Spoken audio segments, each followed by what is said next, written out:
Good morning students. आज हम chapter first पढ़ेंगे साइंस विज्ञान का। विज्ञान मतलब ईवीएस का मतलब होता है एनवायरमेंटल साइंस। आज हम एनवायरमेंटल साइंस के बारे में पढ़ेंगे। पहला चैप्टर है हमारा the contribution of India in a science world, कि विज्ञान ने हमारे साइंस में क्या क्या कंट्रीब्यूशन किए हैं, आपको क्या क्या बनाया है, नया नई टेक्नोलॉजी का क्या क्या यूज़ किया है, कैसे कैसे बताया है। मैं सबसे पहले आपको इसका इंट्रोडक्शन बताऊंगी। देखिए, हमारा जो देश है वो पहले से ही बहुत सारे साधुओं का और बहुत सारे रिसर्च ऑर्गेनाइजेशन, और आपको पता ही होगा स्कॉलर्स, पहले भी ऐसा होता था। आज तो आपके पास रिसर्च बहुत सारी ऑर्गेनाइजेशन है, लेकिन पहले तो ऐसा नहीं था। लेकिन हमारा देश फिर भी साइंस के क्षेत्र में कहीं भी पीछे नहीं था। पहले भी जैसे मेडिकल साइंस का यूज़ करके बहुत सारे साइंटिस्ट थे, पुराने एंसेंट समय के, यानी प्राचीन समय के, जैसे चरक और सुश्रुत थे। उन्होंने मेडिकल साइंस में बहुत ज़्यादा वर्क किया। और आपके आर्यभट्ट हैं, उन्होंने जीरो का इन्वेंशन किया, मतलब जीरो को उन्होंने ही खोजा था। ब्रह्मगुप्त हैं, है ना, उन्होंने मैथ में बहुत सारे, अपने मैथ के विषय में उन्होंने बहुत सारे एस्ट्रोलॉजी के विषय में बहुत सारी खोजें की हैं। उन्होंने बताया कि जो हमारी अर्थ है वो अपने एक्सिस पर घूमती है। नागार्जुन ने केमिस्ट्री में, जेसी बोस ने बॉटनी में, और सीवी रमन है, उन्होंने फिजिक्स में नई नई चीज़ें बताई।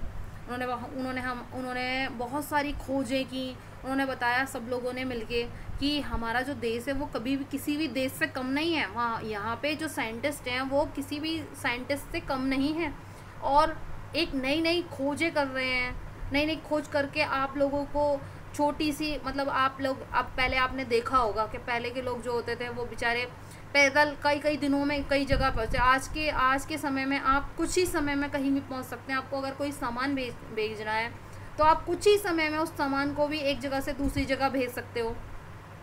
आप ये लगा लीजिए कि नई आप पहले अगर आपको आटा पीसना था तो आप उसे हाथ से कई घंटे लग जाते थे पीसने में। अगर आप अब आटा पीसना चाहते हैं तो आप बहुत जल्दी पीस सकते हैं।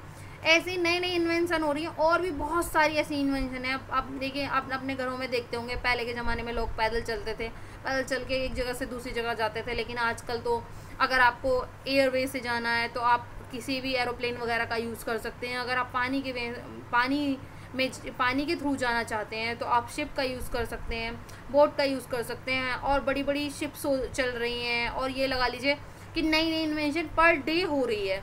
यही तो हम साइंस के क्षेत्र में नई कंट्रीब्यूशन हो रहे हैं। आपने देखा होगा कि we won a lot of ancient India.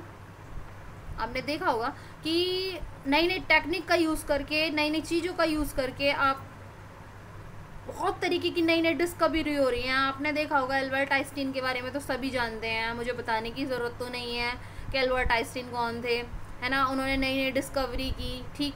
और उन्होंने बहुत सारे ऐसे साइंटिस्ट हैं जिन्होंने नई थ्योरी दी हैं, नई आपकी क्या कहते हैं डिस्कवरी की हैं, नई टेक्नोलॉजी का यूज़ करके आप लोगों को बहुत सारे ऑब्जेक्ट्स बना के दिए हैं।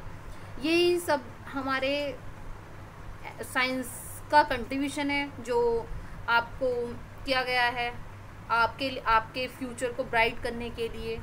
आपको कोई प्रॉब्लम ना हो, प्रॉब्लम का फेस ना करना पड़े, इसलिए उन्होंने नई रिसर्च करी है। धन्यवाद। आज के लिए इतना ही।